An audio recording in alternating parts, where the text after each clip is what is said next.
Welcome back sa Pocket Sense PH. It's me, Eric, and in this video, pag-usapan natin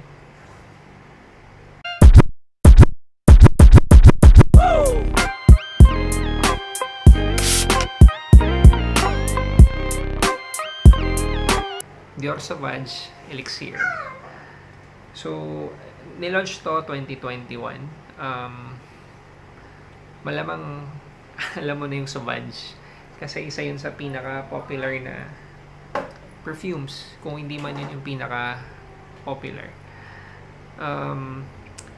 Pag sinabi mong Sauvage, may EDT, may EDP, may parfum, tapos may elixir. So, kung nagamit mo na si Sauvage OG or yung ibang flankers, alam mo na initial spray hanggang mid hanggang dry down hanggang sa base, something fresh, something confident. Ako lagi kong dinedescribe si Sauvage na rugged, fresh na rugged, ganun. So, si Sauvage Elixir opposite eh. Si Sauvage OG kasi para sa akin unang spray mo ang bright, may pagka-love or hate. May mga tao na hindi siya gusto, pero may mga tao rin na gusto siya. Si Elixir, si Sauvage Elixir, ang dark. Hindi ko nakuha yung vibe ni OG dun sa unang spray. Tapos pag chinek mo yung note breakdown niya, meron siyang nutmeg, may cardamom, may cinnamon, saka yung sa grapefruit. So ang dating niya sa akin, ang warm, ang spicy. Hindi ko makuha yung freshness ng grapefruit. Tapos ang mysterious nung dating. Pero ang inviting, medyo, para sa akin, medyo weird yung composition. Weird, pero weird in a good way. So, parang, ang artistic niya. Kasi, di ba,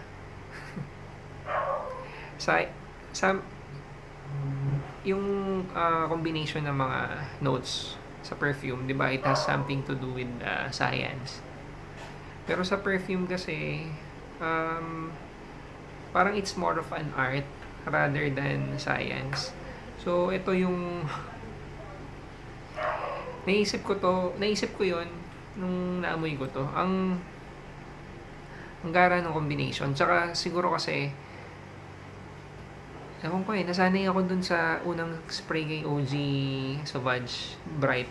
Kaya gets ko kung bakit parang ang lakas nung dating, ang confident. Ito opposite direction. I mean kasi dark eh. Pero ang lakas din ng dating, pero mysterious. Ayun. Hindi ako nakakakuha ng, kung meron mang freshness sa initial spray, no overpower siya ng ibang nakahalo na notes. More on the darker side talaga yung top notes. Tapos sobrang lakas niya. Mahilig ako mag-overspray, pero kung ito gagamitin ko, siguro maximum na yung 3 sprays. Hindi ako lalagpas. Kung i-describe ko nga to, 3 salita. Confident, mysterious, nuclear. Sobrang lakas niya. Nuclear, lagpas pa sa beast mode eh. So, okay, top notes, tumatagal din for, medyo matagal din eh, kasi ang lakas niya talaga, ang lakas niya mag-project, sobrang long lasting, tsaka nag-iwan siya ng scent trail. Daig na ito yung papansin eh, kasi talagang putya, ang lakas. Yung lakas niya, hindi ko masabing in a good way lang eh, kasi maraming tao na ayaw nung ganito ka-intense na amoy. Initial spray niya, siguro hindi ko gugustuhin gamitin to sa opisina. Madami ako ma-offend. So anyway, Pagdating sa mid, may lavender. Doon kahit papaano nagkakaroon ng something fresh. Although hindi niya papantayan yung level ng freshness ni Sauvage EBP. Pero imaginein mo yun from dark do sa umpisa. At least nahaluan ng something fresh sa mid. From initial spray hanggang mag-transition sa mid, ang inviting niya pa rin regardless kung hindi siya kasing bright ni kung hindi siya bright na katulad ni Sauvage EBP. Papunta sa dry down, papunta dun sa base notes, mas nagiging smoky. So, yung notes niya doon, ano yun? Licorice,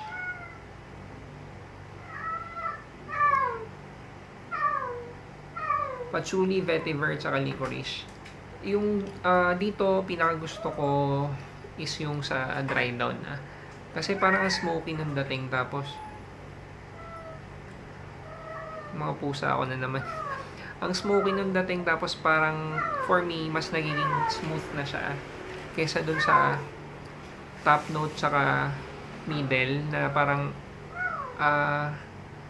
parang labo-labo, pero hindi ko sinasabing labo-labo na negative pero parang labo-labo talaga pagdating din sa dulo. Nog.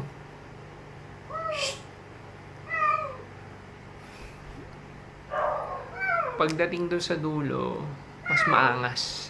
Kung initial spray, ang lakas na ng dating. Sobrang confident Pagdating sa dulo, sobrang angas. Kung si Sauvage EBP para sa akin, si Superman. Ito, para siyang si Batman. Kasi ang misteryoso talaga. Teka nga. Ayun, may bago kasi kaming adapt na pusa kung kita nyo. Si Nog. So, nag-adjust. Nako.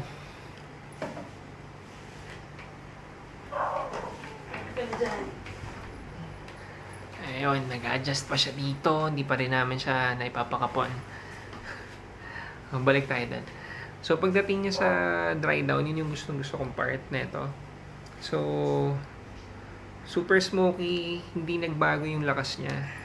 Putya, sobrang lakas talaga. Bagay siya for formal events. Definitely, mas bagay siya sa malamig. Kaya ako pa ulit-ulit na kinukumpara sa OG. Kasi kapag sinabi mo Sauvage, at least sa akin ganun yung dating. Nasanay ako na kapag sinabi mong Sauvage, fresh. Laging ganun yung alam mo confident, pero alam mo rin na fresh. Ito hindi.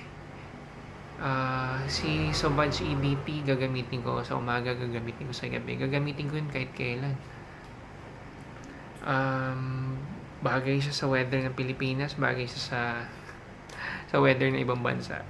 Ganun yung dating. Pero ito, parang hindi bagay sa weather ng Pilipinas. Magagamit ko lang to dito for special occasions. Parang ang sama kapag ginamit ko siya sa mainit Tapos, ang sama rin kapag ginamit ko siya sa malet na venues. Kasi sobrang lakas niya talaga. Parang ang offensive niya. Sobrang aggressive niya. Sobrang confident.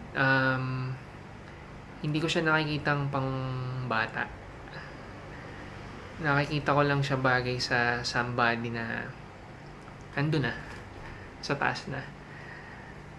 Mas mature.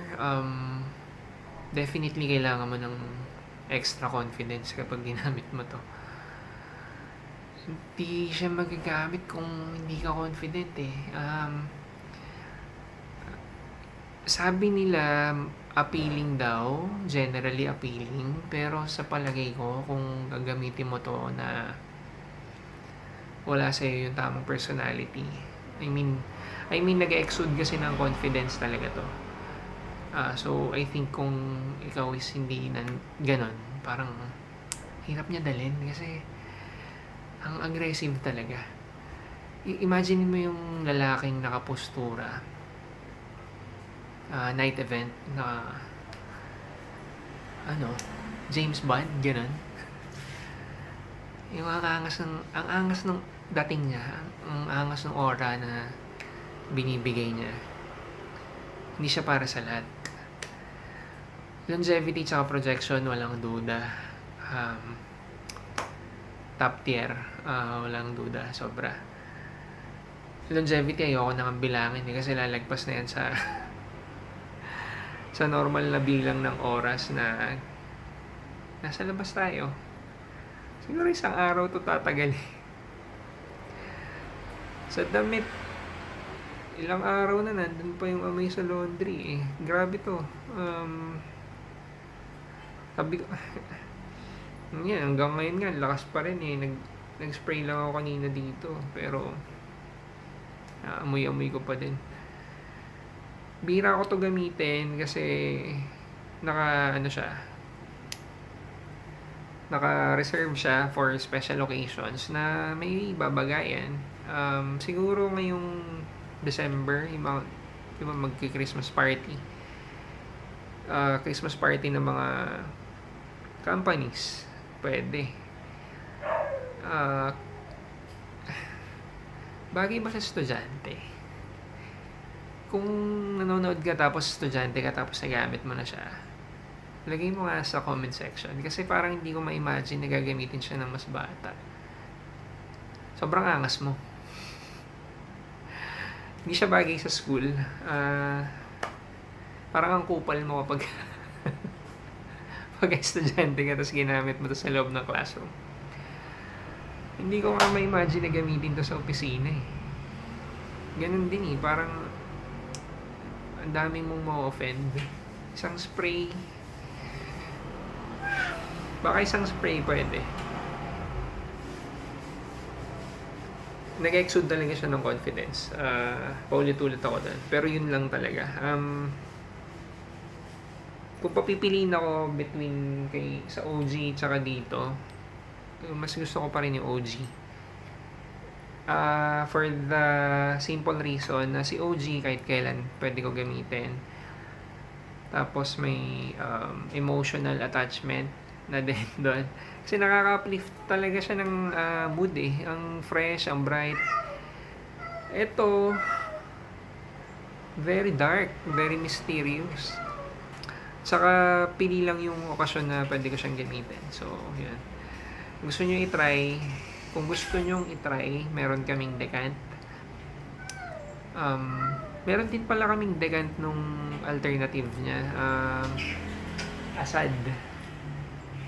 Doon sa likod eh. Yun palang inaamoy ko na malapit. Sorry, naputol ulit si Nognog eh. Yun, ang alternative na meron kami niyan is Asad. Yun yung masasabi kong pinakamalapit. Good job sa pagkopya. Malapit. Pero sa performance, sobrang layo. As in, sobrang layo sa performance. Scent profile, malapit. Longevity, tsaka projection, malayo. So anyway, kung gusto nyo ng decant, pareho nun. Meron sa Shopee, meron kami sa Lazada, may Facebook kami, may Instagram kami. Kung nagustuhan nyo tong video, subscribe mo na. Thank you.